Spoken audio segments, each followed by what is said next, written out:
लेकिन बड़ी बात है क्लीन स्वीप जहां पर है वहां अगर 8 सीटें क्लीन स्वीप में से घट रही हैं तो बड़ा डेंट है। अजय, आपके पास आ रही हूं मैं बिहार का जिक्र करूं 39 सीटें, और सिर्फ 39 सीटों में जो गठबंधन का गणित था वो जस का तस है। नीतीश कुमार भी इंटैक्ट हैं, एलजेपी के भी दोनों धड़े इंटैक्ट हैं, जीतन राम मांझी और उपेंद्र कुशवाहा है।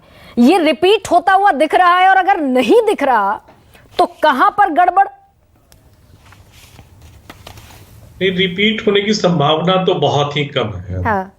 संजय जी ने भी पहले ही इसके बारे में जानकारी दी, और मुझे भी देखने से ऐसा लग रहा है कि रिपीट होने की संभावना नहीं के बराबर है।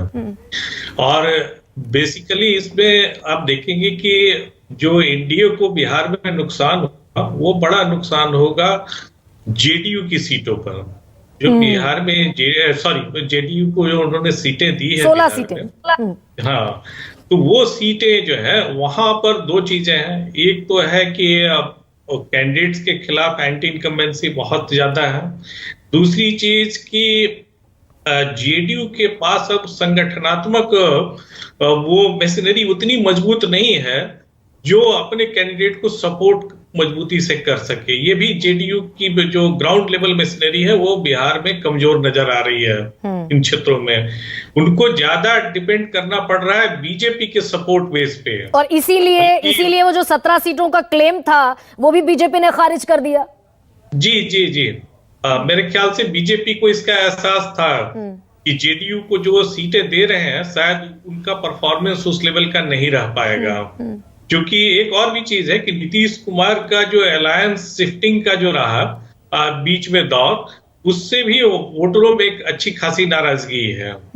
तो उसका भी कहीं ना कहीं खमियाजा जो है जेडीयू कैंडिडेट को भुगतना पड़ेगा। लेकिन अजय, मैं एक बात अभी संजय जी से पूछ रही थी, क्या अगर 2020 के विधानसभा चुनावों के आंकड़े देखें, जैसे काराकाट है, औरंगाबाद है, ये वो विधानसभा के इलाके हैं, लोकसभा में जो विधानसभा सीटें आती हैं जिनमें एक तरफा इंडिया गठबंधन की जीत हुई और आरजेडी एक लार्जेस्ट पार्टी बनी, सिंगल लार्जेस्ट पार्टी विधानसभा में बनी। तो अगर मैं ये गणित विधानसभा के हिसाब से देखने की कोशिश करूं कि सपोज किसी लोकसभा में 4 विधानसभा सीटें हैं और चारों विधानसभा सीटों पर महागठबंधन क्लीन स्वीप कर गया, उसका असर कुछ लोकसभा में दिखेगा या बिल्कुल अलहदा है चुनाव?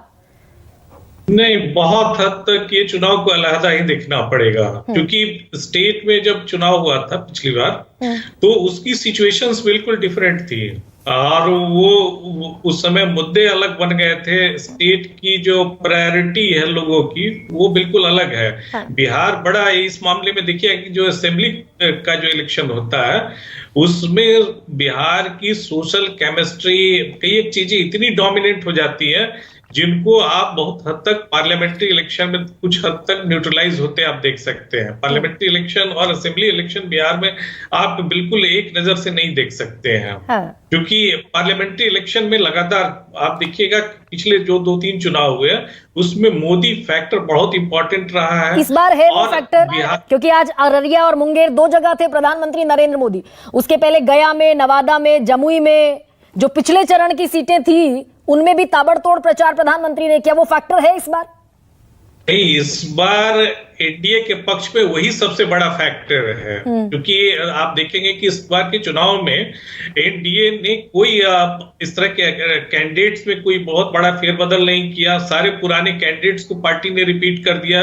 बहुत सारे कैंडिडेट्स के खिलाफ एंटी इनकम्बेंसी बहुत ज्यादा है, इसकी जानकारी पार्टी आलाकमान को भी थी, उसके बाद भी उनको रिपीट किया गया। तो ये चीज बिल्कुल अलग है कि लोगों को लग रहा था कि ये प्रधानमंत्री जी के अपील पर हो सकता है कि बहुत सारे जगहों पर जो लोग जो एंटी इनकम्बेंसी फैक्टर है वो न्यूट्रलाइज हो जाएगा। अर्बन क्षेत्रों में खासकर लोगों को ये बड़ी होप है। अभी भी बीजेपी के जो लीडर्स हैं उनके बीच में ये आप फील करते हैं हम लोग इंटरेक्शन में कि उनके बीच में ये बना हुआ है कि मोदी जी की अपील पर हम कम से कम जहां पर बीजेपी की सीटें हैं वहां हम क्लीन स्वीप करेंगे बिहार में। तो मैं ये मानूं अजय बकौल आपके, मैं ये मान लूं आपके बकौल की 17 सीटें जो बीजेपी के पास हैं वो सीटें इंटैक्ट हैं और नुकसान अगर होने की संभावना है तो जो 16 सीटें जेडीयू के पास हैं उनमें संभावना है नुकसान होने की, ये माना जाए क्या? जी जी, इसमें बहुत हद तक, जहां तक हम लोग असेस कर रहे हैं, ये बहुत हद तक कहा जा सकता है कि जो जेडीयू की सीटें हैं उसमें एक बड़ा नुकसान होगा एनडीए को। हाँ सुकेश, अब मैं ये